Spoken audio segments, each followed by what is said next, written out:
Thank you all for coming to this fourth presentation of academic year 2018 in our InterAgency Brown-Bag Lecture Series. I'm Rod Cox. I work with the Simon Center, which is part of the Command and General Staff College Foundation.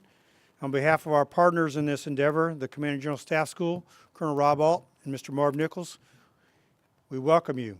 The purpose of this series is to enhance your interagency education and awareness, and I think we've got an opportunity today to do exactly that.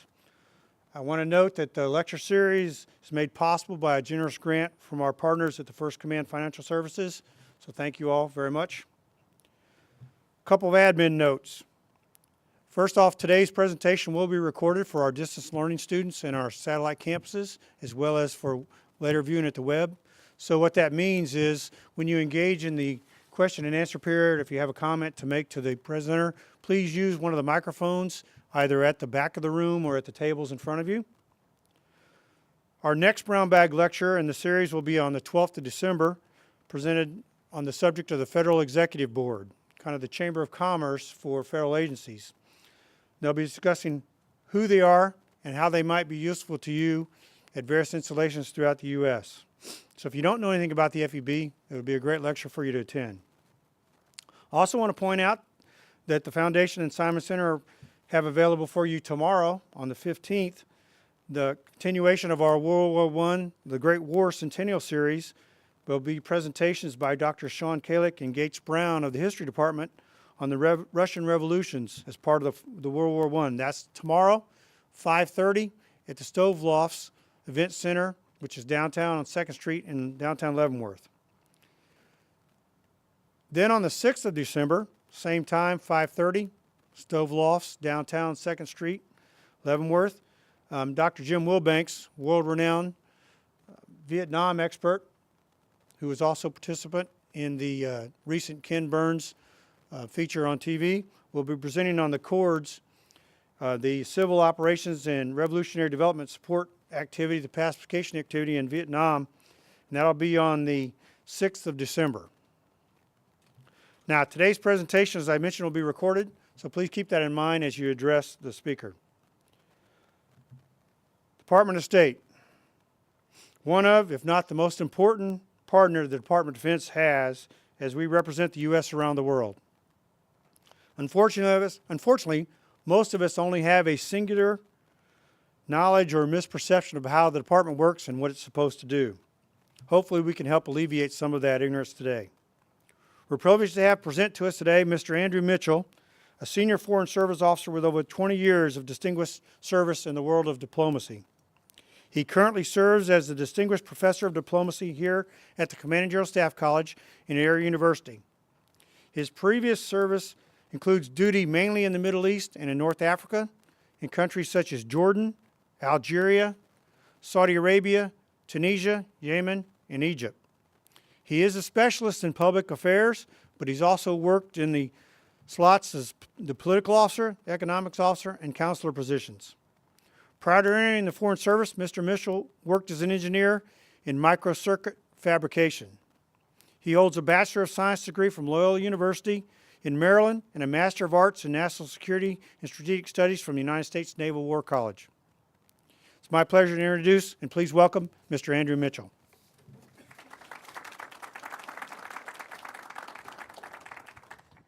Hi, I was going to start out by telling you about myself, but Rod sort of already did that, but I'll rehash it. I am a Foreign Service officer.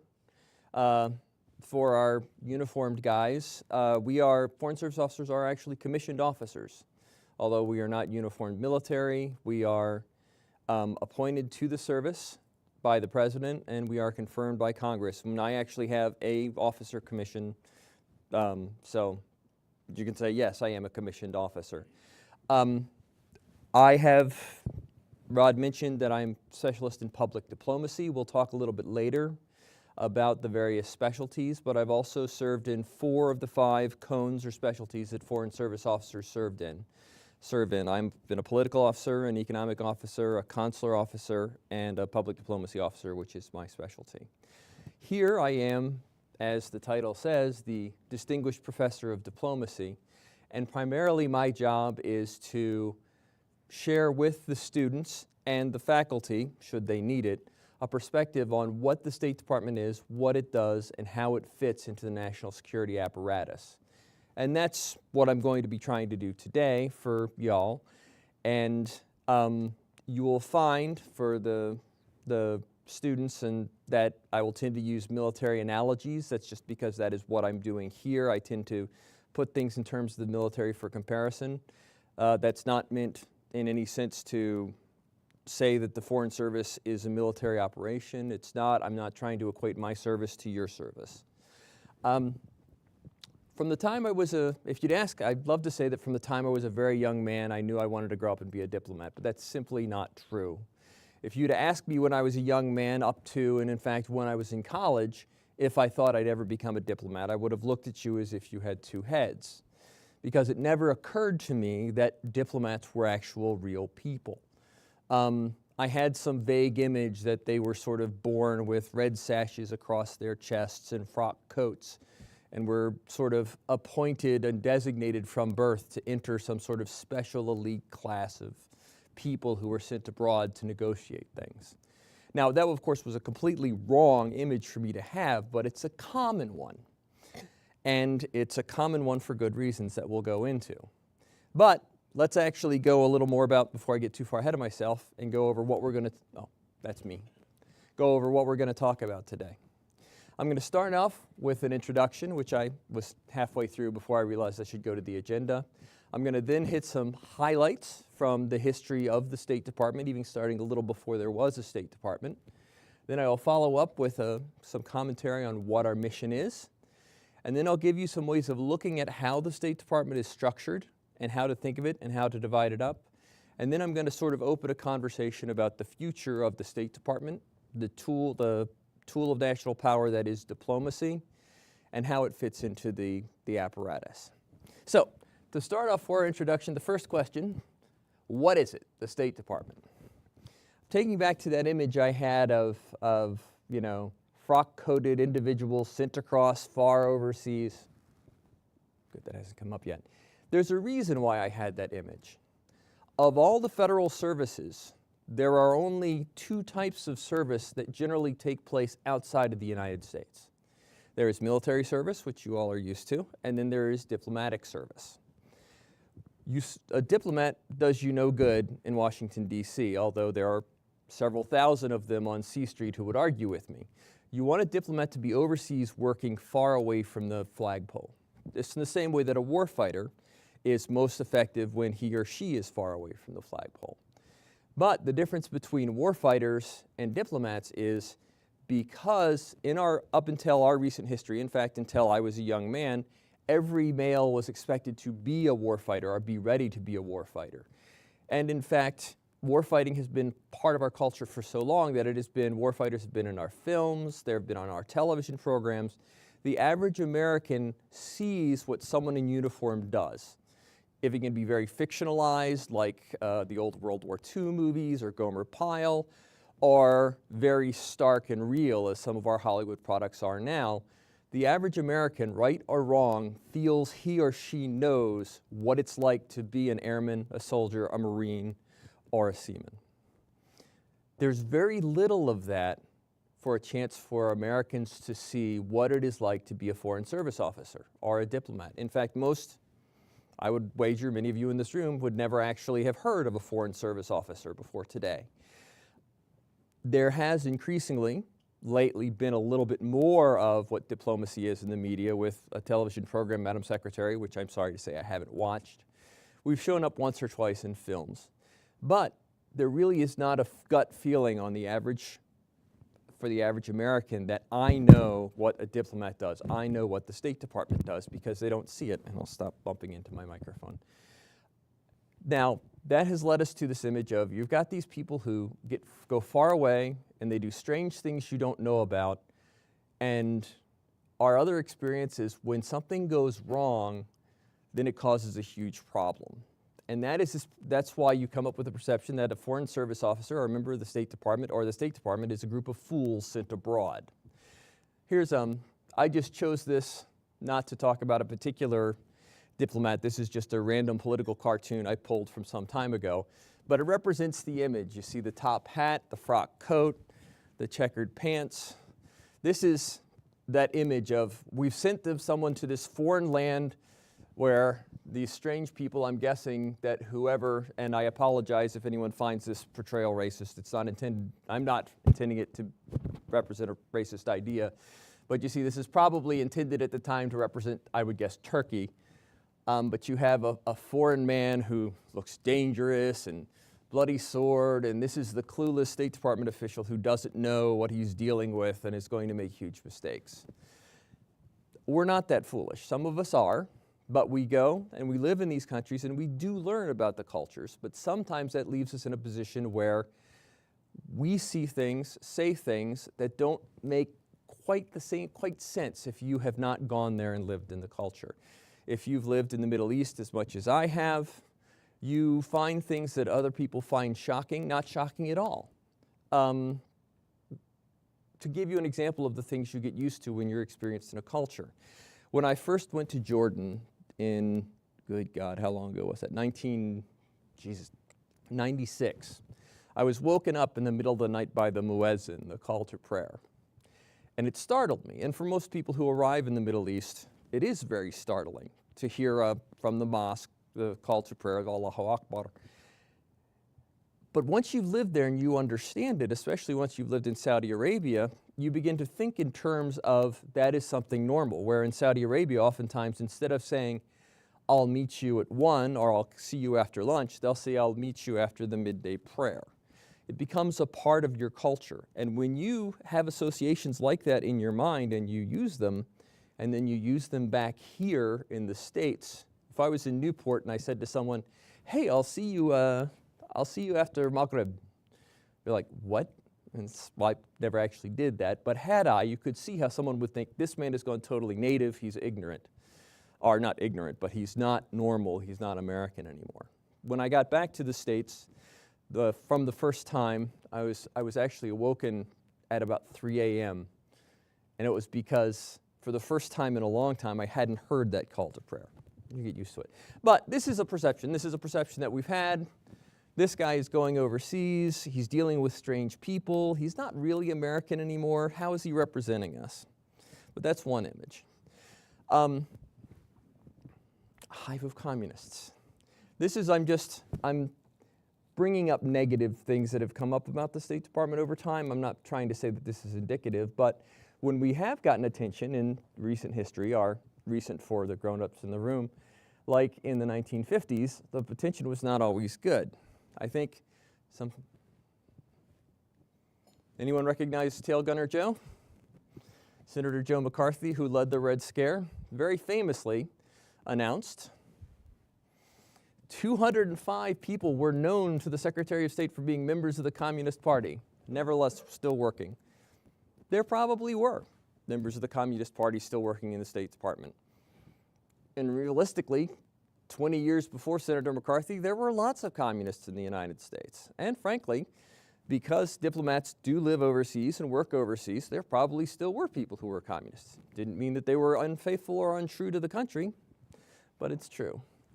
Now, as I said, recently we've been getting some increased exposure of the State Department. And this, you could say, are you a fool sent abroad? No. Are you a communist? No. But it could be worse because you could be Jeremy Piven. Could you hit play for me? Which one of you is Ronald Fleury? Turn it up a little bit. Damon Schmidt, State Department. I'm here to make sure that you get out of here okay. This your team right here? Yep, all 3 of them. Hey, everybody. You're gonna need these. Electrolytes, good to see you. Some electrolytes for you. Take that. You don't want to drop in this heat. Do you have any idea how much trouble you're in? My boss hates you. He's furious. You get back home, you're done. If you make it back home. Now, here comes the prince. You hold on to his hand and you make sure you don't let go of it till he does, okay? That's good. We gotta dial down the boobies. We need to cover these situations. No verbal response. All right, everybody, here we go. Your Excellency, Special Agent Fleury of the Federal Bureau of Investigation and his colleagues. Now, If anyone, does anyone recognize that film? It's from The Kingdom. The Kingdom was a film made as an examination of terrorist attacks overseas, and the producers of the film were very scrupulous to try and not be slanted. They tried to show everything literally without judgment, even to the extent of showing the planners of the attacks, showing them with their families and their children to show them sympathetically. The only representative of the State Department was Jeremy Piven. And anyone who's followed Mr. Piven's career knows that if someone casts Jeremy Piven to play you, that person doesn't really like you very much. But you will notice in that image, let's tie back to the original cartoon image I showed you here. I can do this. Boop, boop, boop, boop, boop. See, what did you have Jeremy Piven compared to this? You had a person who wasn't dressed casually and effectively like the other representatives of America, and he didn't seem to have America's interest at heart. He was talking about, oh, well, you have to take care of the prince, and oh, you guys can't do this, and oh, you guys can't do that. And that is the same thing moved forward to what we have now, where the diplomat who's charged with understanding the situation on the ground and making that connection between Americans who rightly think, go America, gung-ho, we're there to serve the United States. The person who makes that connection often looks very bad by comparison. No one I know is as bad as Jeremy Piven was in this movie, but it's a matter of perception.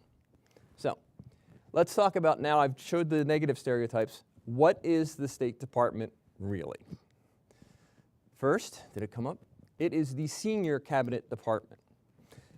What I mean by that is it was the first cabinet department. There were no other government agencies after the creation of the Constitution before the creation of the State Department. It was created, we'll talk about specifics about when it was created. The name is a strange one.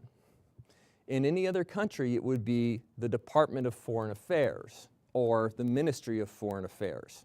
But here it's called the Department of State, and our head is called the Secretary of State. I often, as a Foreign Service officer, when people ask me what I do, I say I work for the State Department. And a joke amongst Foreign Service officers, when you say that to someone, they generally say, oh, which state? The reason why the State Department is called the State Department is because of a mistranslation of a term. When it was created, and we'll talk about this later, it was designated to be a Department of State for Foreign Affairs. The state part of that is actually a rank designator. Gentlemen from Pakistan, do you have ministers of state and ministers? What is the difference between a minister and a minister of state? Well, the Minister of State is from the Senate, and the federal minister, he is from the National Assembly, that the Lower the lower house, from the elected representatives, and the major responsibility is with the minister from the lower house, and the Minister of State, who is from the Senate, he is a sort of understudy to him, does not have a separate portfolio to deal with the things. So the Minister of State is under the minister. Yeah, I mean, the major role would be played by the minister, who is member of the House, actually, elected representative. That's interesting. In other countries, it's just the opposite, where a Minister of State takes a ranking and precedence. But that is why we are called the State Department, because we were created as a Department of State, in the same way that there is a Ministry of State. State Department is also the agency responsible for conducting foreign policy.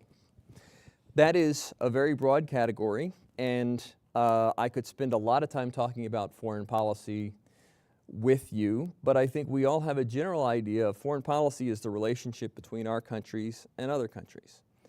Now, not like one might imagine if one had a simplistic view, it does not mean that a Foreign Service officer signs treaties.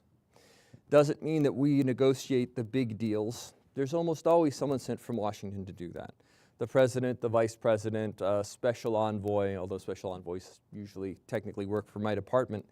What we do is the spade work, the digging, the shovel work, the grind of the day-to-day. Everything that needs to be prepared for when those treaties are made and signed and when those negotiations take place, that is where we make our work. We gather information.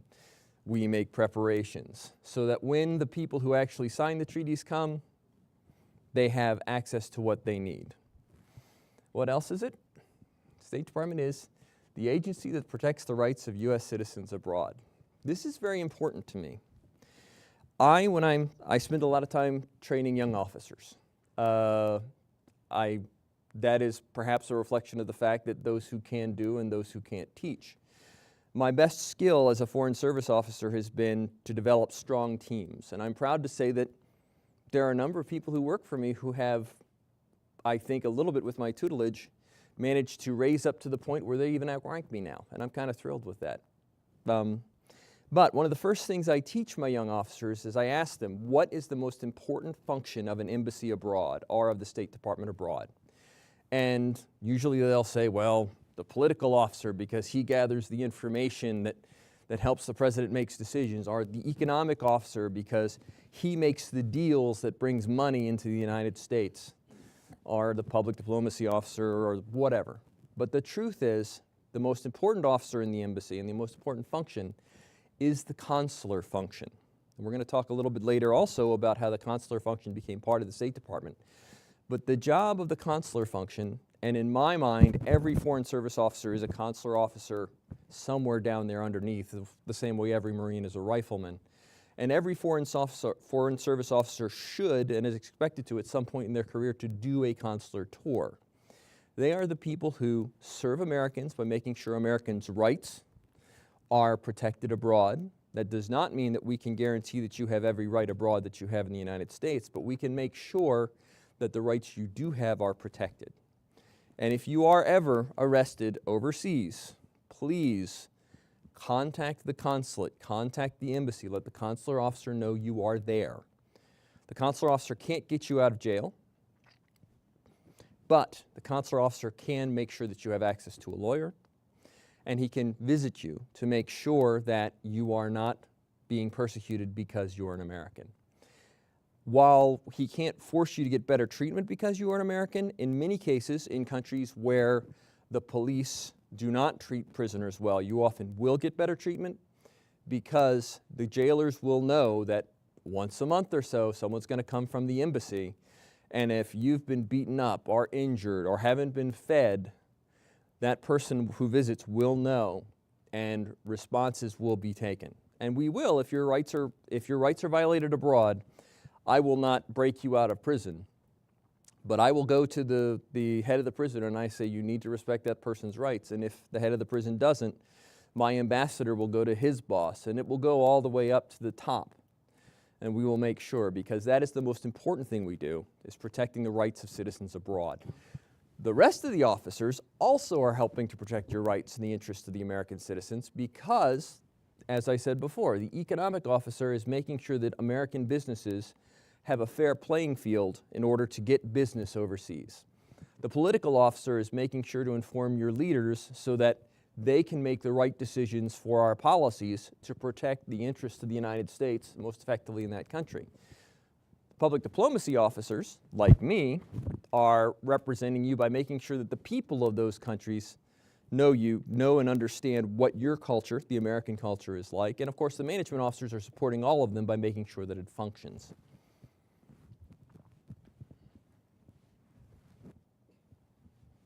Ah, there it is. Shouldn't really give me something in my hand. All right, let's talk about highlights of the history of the Department of State. These are all things that are very important to me. I don't expect that they'll be important to you, but you're going to have to listen to them anyway. So, even before there was a Department of State, America had diplomacy.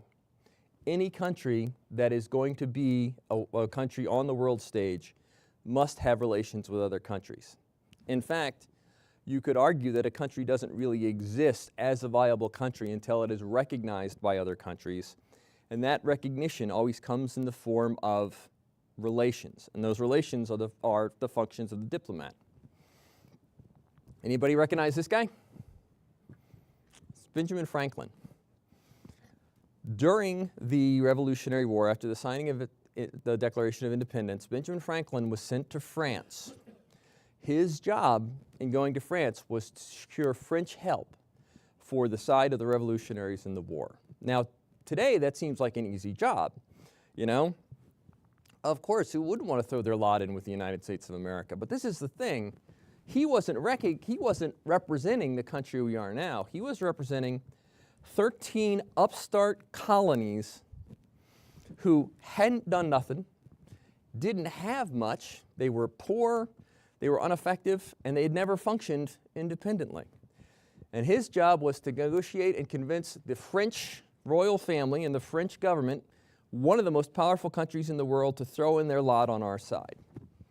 Now, he did have an advantage in that the French didn't like the British much at the time, but he went and he did that job. Now, he did it not in the way you might expect. Benjamin Franklin was an erudite, educated man. He had worked with his get a drink of water. He'd worked with his mind most of his life as a printer and a writer. But instead of presenting himself to the French court as a sophisticated man of the world, Benjamin Franklin, this sophisticated, educated man, did not dress like this. He wore a coonskin cap. He highlighted at every opportunity his spokesiness and the rural nature, because he considered it a virtue of the United States, but plus it played well with the French court. And while he was in France doing this, he also entertained lavishly, went to parties, hung out with the popular crowd, became the toast of Paris, or a toast of Paris. All of the things that you would see a diplomat doing and thinking, why are we paying this guy to do this? But that's the thing, is it worked. His job was to negotiate an agreement to secure support for our side for the war. And he succeeded in doing that. In fact, the government was about to send someone else out to help him, and he signed the deal before the other guy could even be sent out. And he did it by doing things that looked like he was just having a good time. But he had recognized that that's how the court of France worked, and he ingratiated himself into it and brought them in on our side. That was prior to the creation of the State Department. Then we had this man, James Madison, author of the Constitution. And he is the man who proposed the actual creation of the State Department. Whoop, sorry, get down. Where's my notes? Second. I want to read to you, it's not there. Well, he proposed the creation of a Department of State for Foreign Affairs that would actually handle domestic affairs as well, and created the State Department sort of as this overarching government department. And he also appointed this man, Thomas Jefferson, to be our first Secretary of State. Jefferson at the time was the diplomat assigned to Paris, and he replaced John Jay, who had been the Secretary of Foreign Affairs under the Articles of Confederation, but he was our first Secretary of State. He also famously opened the first permanent U.S. diplomatic mission overseas. Any guesses as to where that mission was located? Specifically? Specifically?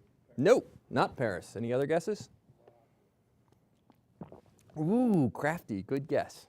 Wrong. There were treaties signed. The permanent delegation was actually established in Bordeaux.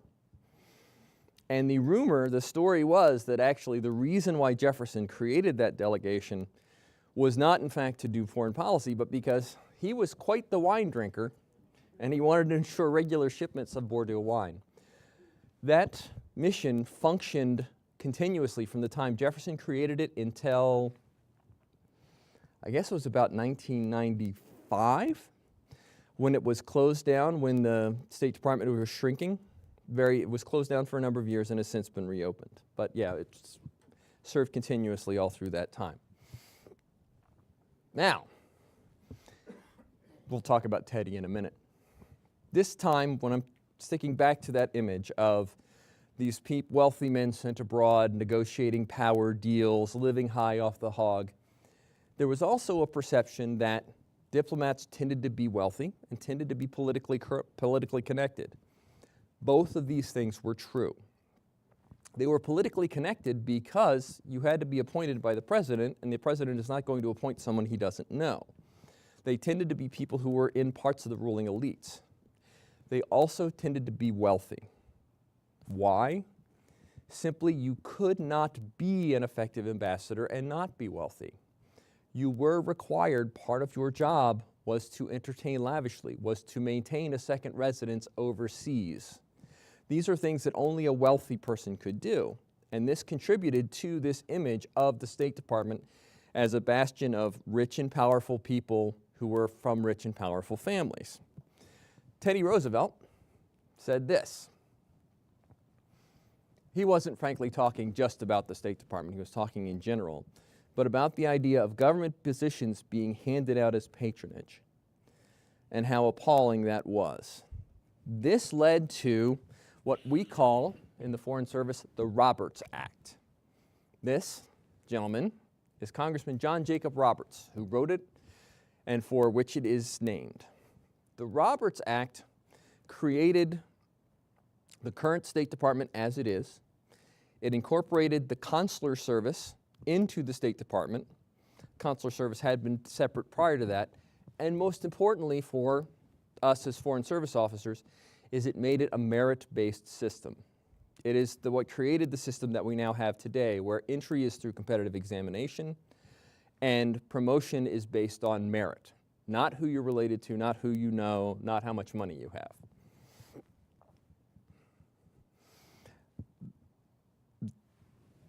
In the wake of that, they began to, sorry, I've lost track of time. This man is George Kennan. I'm shifting from structural to a bit of a Foreign Service hero. We continued as a professional organization working overseas, not being understood, and then immediately after World War II, in February 22nd, 1946, George Kennan, who was our charge d'affaires in Russia, for those of you not familiar with the diplomatic terms, charge d'affaires is French for basically responsible for business. It is the person who is in charge of the embassy in the absence of an ambassador. So in theory, anybody could be the charge d'affaires of an embassy if you are the highest ranking person there. He was probably the deputy chief of mission or the deputy ambassador, and there was not an ambassador at the time, but he was a charge d'affaires, and he wrote what was called the long cable. And this cable, every Foreign Service officer should know it, because this is the epitome of what a Foreign Service officer can accomplish. In the wake of World War II, we had suddenly a great new foe, the Soviet Union, Russia. They were a country that we didn't know much about, we didn't know how to deal with, and we were a little bit frightened of. It was big, it was powerful, and it was pretty much the only other superpower in the world.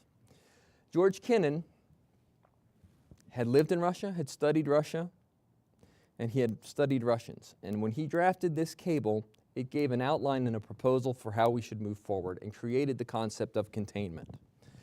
That, what he suggested as a strategy toward defeating communism, became the framework of our strategy in dealing with the Soviet Union for quite some time, and then actually became not just our strategy, but our policy until the fall of the Soviet Union. But what makes it unique and why it is representative of what the State Department can do is because of his time in the culture studying, he was able to come up with a concept that would work specifically with the Russian mindset. He was able to create a broader policy, strategy or policy, two separate levels, that would be effective against a new power that we didn't know what to do with. So that is, to me, he is my great hero. Now I'll slip back into talking about structure. Kennan was in 46. Then in 1946 as well, we had the Foreign Service Act of 1946. The Foreign Service Act of 1946 once again modified the Foreign Service and added to it, along with the idea of merit-based promotion, the idea of up or out. As our uniformed colleagues know, The idea of up or out is if you do not get promoted in a certain length of time, you are terminated from the service. And the idea of that is to clear out, up or out I believe was introduced in the military just before World War II, to get rid of the high level of the high amount of mid-level officers who had never actually served and had stagnated at the captain and major position for years and years. And the idea of adding this to the State Department is they wanted to make the State Department, the Foreign Service in particular, that the active arm of the State Department, as lively and vital as the military was, where fresh blood was kept, and if you were not showing the ability to move forward, you would be separated. Then a number of years later, back in 1980, it was the Foreign Service Act of 1980, and that also was another reform of the system, and it created what we call the Senior Foreign Service. That is beyond the threshold, the top 4 ranks of what we can achieve by the Foreign Service. That would be the counselor, the minister counselor, and the career ambassador. These are the equivalents of our starred ranks, from counselor at 1 star, 2 star, 3 star, 4 star. That brings us up to the present day. So I'm going to move into the idea of the mission of the State Department. I'll give you a second, and I won't read it to you because I don't want to punish you, but take a second to read the mission statement of the Department of State. A lot of words up there. Okay? Question I ask is, what does this mean? To me, when I read words like sustain a peaceful, prosperous, just, and democratic world, or common path forward of partnership, what that tells me is someone was assigned with coming up with a mission statement that would cover everything we do, and came up with a lot of generic words and languages to cover, generic word and language to cover up the mission. The mission of the State Department, I would like to clear this out and say what it really is. It is simply to represent the United States interest abroad and to manage our relationships abroad. In order to keep the men in uniform and women in uniform from having to go and force our will, enforce our will with force, it is intended to make sure our interests are represented prior to that and after that in ways that do not require force. What is the State Department made up of? 13,000 Foreign Service officers, 11,000 Foreign Service officers and specialists, 11,000 civil servants, and 45,000 locally employed staff. You will note the total number of Foreign Service officers and specialists, the entire Foreign Service, is less than 1 division, and less in numbers than 1 military division. The entire, everyone employed by the Department of State is less than the numbers of 1 corps of the military. Take it apart to compare uniformed military service versus Foreign Service officers. That's analogous. The pointy end of the military spear versus the pointy end of the Foreign Service pencil. And here's a comparison between the military in blue, State Department in orange. The same thing, you'll see the disparity is a little less in our civilian, the DoD civilians versus the non-Foreign Service, the civil servants. Still abroad. And then this is the total force of who's employed by the DoD versus the Department of State. As I said, I tend to make comparisons to the military to give an idea of size because this is the environment I work in. Our annual budget, used entirely for all foreign affairs, this is including money that's used by our colleagues in USAID, is $48 billion. That is from 2015 compared to $549 billion for the Department of Defense. To throw another graph on there just for comparison, you can see. So, that was a little bit, and I know guys who've come to these lectures often or who talk to people from the interagency often hear that first of, you military guys don't know how good you have it because we're so much smaller and poorer than you. That's sort of compulsory. This is, and I know it's hard to read, but it gives you an idea. This is the structure of how the State Department works. Up at the top is the Secretary of State. You can see in these dotted lines over here are people who technically fall under the Secretary of State, but really are not part of the State Department. One is the Agency for International Development, which is not a part of the State Department. And the other is the United States Mission to the United Nations, which is a part of the State Department, but is separated off because the permanent representative to the United Nations reports directly to the President as well. Now, when you look at that big mess of offices, it's easy to get lost. But there are a couple easy ways to break down what the State Department is made of, and one I'm going to use here to help you understand how it's broken down is what I think is how most Foreign Service officers think about the department.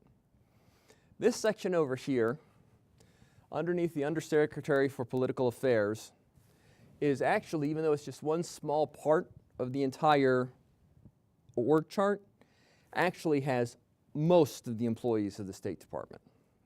It is what you have when you divide up the functions of the State Department along the lines of the various countries. You'll see underneath P there, the Undersecretary of Political Affairs, there's Near Eastern Affairs, East Asian, European. It's all about geographic regions. And most of our work is divided up geographically. That is by the nature of when you send people overseas to work, that is how they tend to break themselves up. The other part of the State Department is everything else. Now, for convenience, although you could argue with me nomenclature-wise, I'm going to call all of the rest of this the functional bureaus. And the reason I'm dividing this up is because these are the people who, although they work in different countries, do not associate their mission with the geographic countries they're working in. They associate their missions with their functions. So, diplomatic security, population, refugees, and migration, legislative affairs, civil rights. That is the mission we're all mission oriented, but those are the bureaus that are designed along what we want to accomplish, not where we want to accomplish it. The State Department is really always going, right now, is very much run along geographic lines through this particular leg. But these other parts are existing, and they are increasingly having influence over the geographic parts. So another way of looking at the State Department is the various kinds of employee. Now, I broke these down a little bit before, but there are 4 different kinds of employees in the State Department.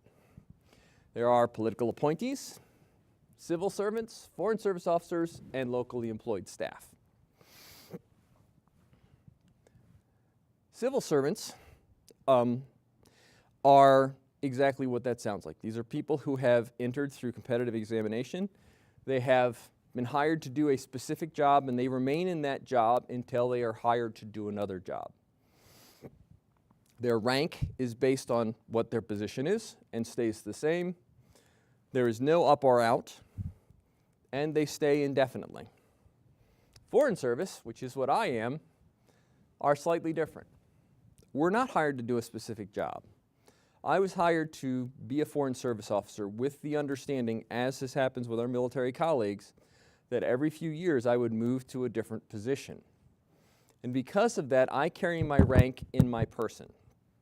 When I was in FSO3, which we call the equivalent of a captain, I actually, because I had an interest in the Middle East when I went to Saudi Arabia, I moved into a position that was an FSO1 job, the equivalent of a lieutenant, not a lieutenant colonel, of a colonel's job.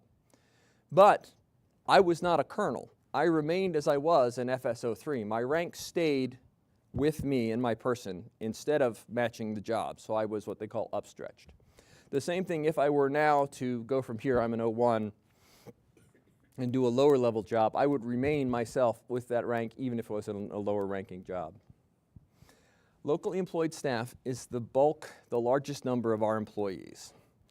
And these are, although they can be U.S. citizens, do not have to be U.S. citizens, and they don't live in the United States. These are people who live and work in our embassies and facilities abroad.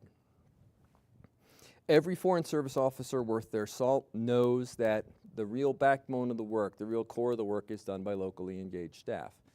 They are the people who, just as we feature ourselves, our contribution is because we know the country, because they were there for an extended time and we focus on it. These are the people who actually live in the country and are of that country, and they know how to get things done, be it driving a car, being it negotiating contracts, or being it understanding who the Foreign Service Officer should reach out to make political connections. And last but not least are the political appointees. They are hired for a specific job. Their rank comes from that job. There's no up or out, and they serve at the pleasure of the president.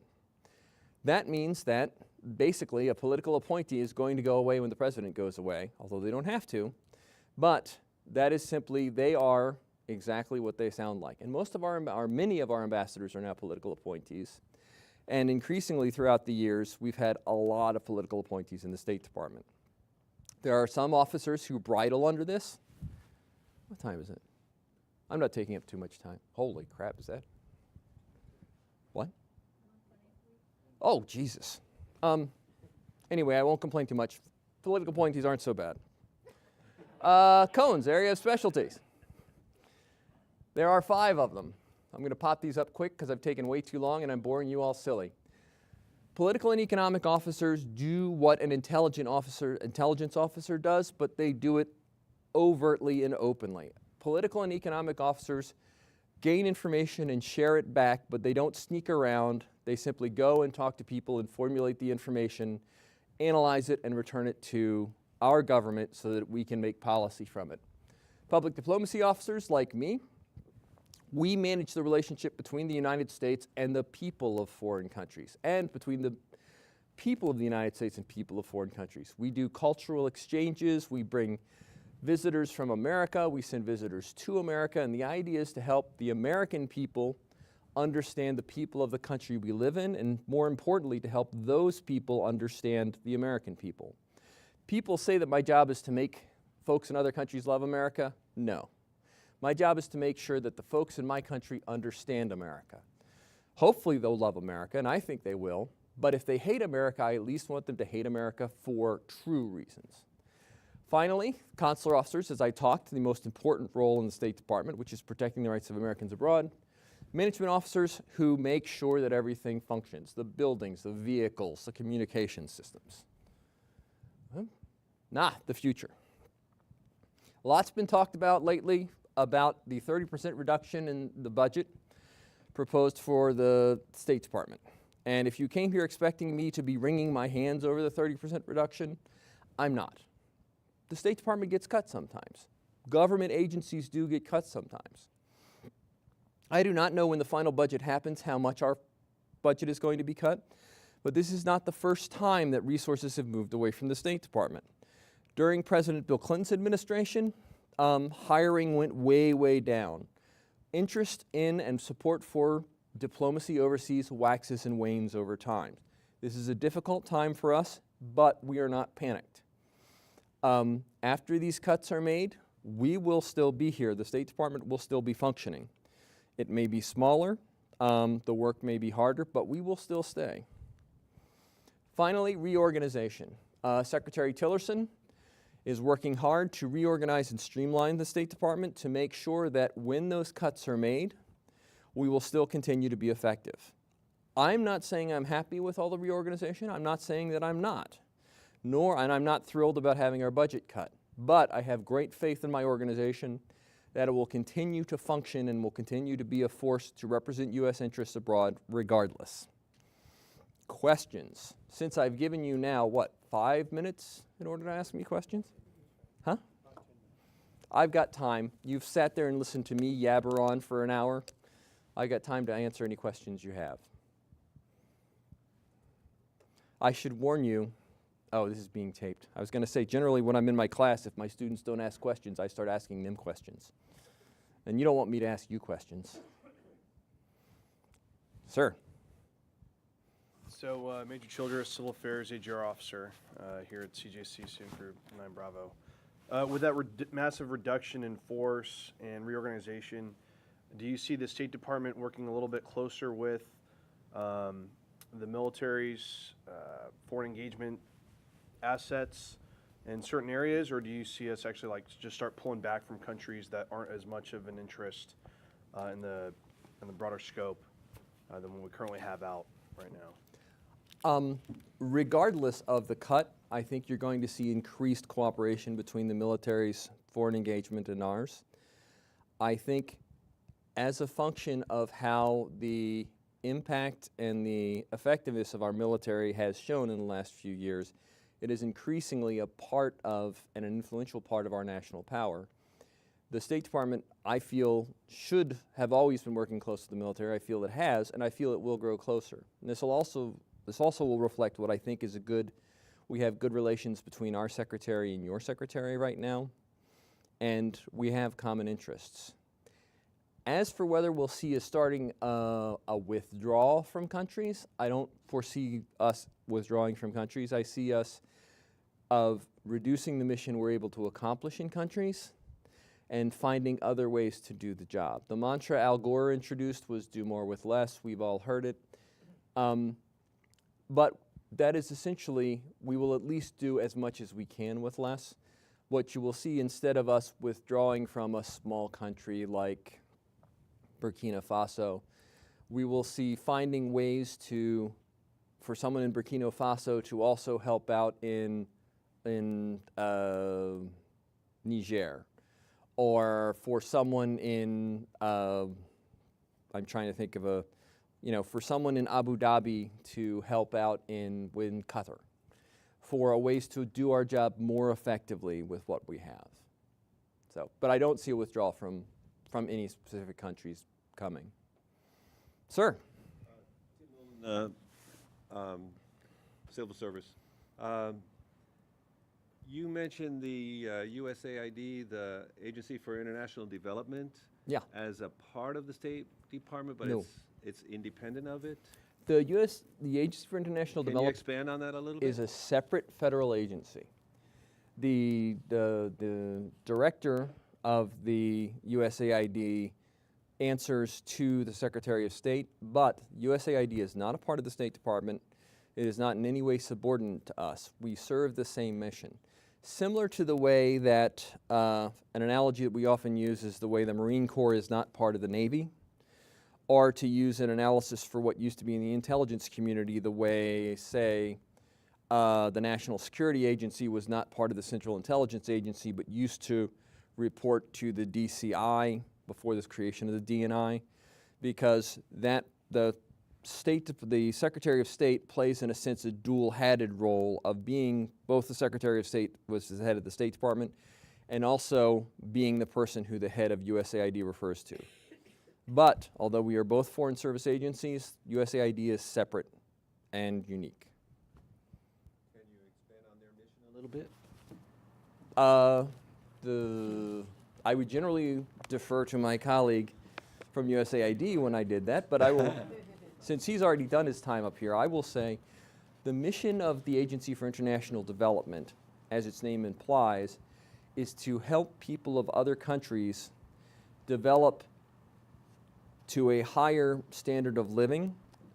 Although that in fact benefits those countries, its actual goal is because it's in our interests to have partners at a higher level of development.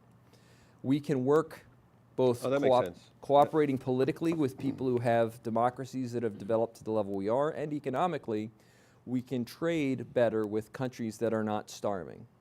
So, Thank you. Sir. Captain Nick Kane, Seminar 16 Bravo. Can you describe the Department of State's roles and responsibilities for synchronizing and coordinating strategic communication efforts in the information environment with the other instruments of national power, so counter-propaganda, the Global Engagement Center? How is the Department of State participating in that now that we no longer have the United States Information Agency? Well, we still have the United States Information Agency. It's just part of the Department of State now. Everything that USIA would have done would have now been done by what we call the R Bureau. The coordination of message certainly takes place on a regular basis when we create talking points and press guidance. We do not create talking points or press guidance or disseminate information for the other branches of the government. They don't disseminate information for us.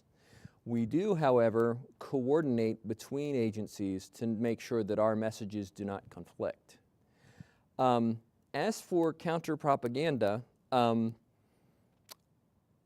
have to admit I'm not familiar with how the military handles that. We do have special parts of our Public Affairs Bureau whose job it is to engage on, through regular media and smart media, to counter false stories. Not by cleverly creating propaganda, but simply by giving the truthful counterpoint. And frankly, I don't know how that is coordinated with the Pentagon. Andrew, you talked about in the mission statement that the Department of State is there to shape and sustain a democratic world, amongst all those other words. Do you think the State Department I should didn't talk about that. That was the statement. Right.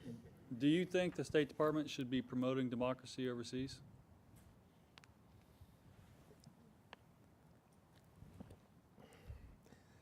Where the seeds of democracy are sprouting on their own, it behooves us to feed them and give them light and water so that they can grow and to protect them from predators. Yes, it is in the United States' interest to spread democracy. How much we should do it and how aggressively we should do it, that is debatable.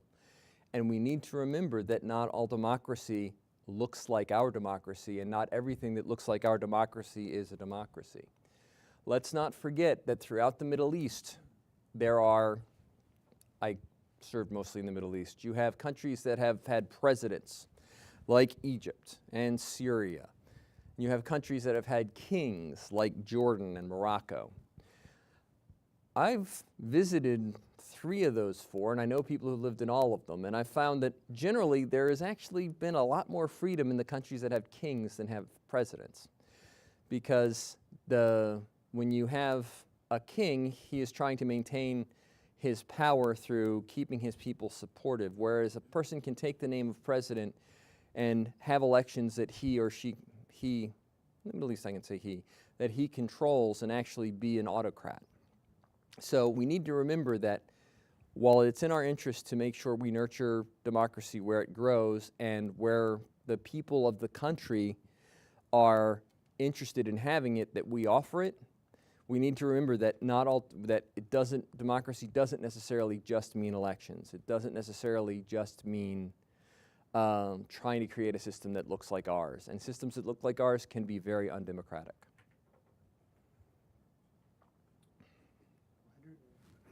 On behalf of the Simon Center and the Foundation, thank you very much for Thank the you. presentation. And I apologize for talking for quite so long. I'll remind you on the table there are flyers about tomorrow's World War I lecture, and then our next brown bag will be the 12th of December, right here at 12:30. Hope to see you then. Thank you.